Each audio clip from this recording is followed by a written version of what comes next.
Hello all, welcome to the channel. In today's video, we are going to see how to delete a Microsoft account from Windows 11.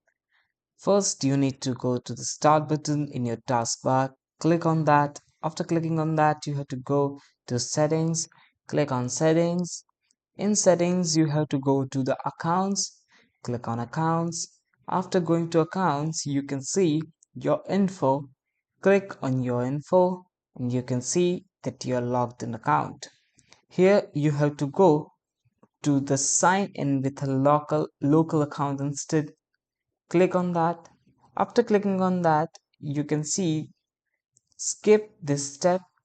Then they are confirming that you sure want to switch to a local account. After that, you need to click next. After clicking on next, it will ask for your password.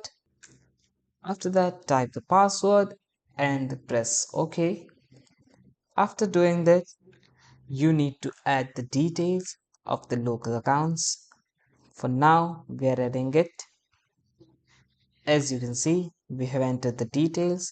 Now click on next. As you can see, we are back with the temporary account as we have named it. And now we can add it also. You can also add your Microsoft account whenever you need. So I hope this video helped you. If it helped you, then please like and share this video. Also, do not forget to subscribe to our channel, and thank you for watching.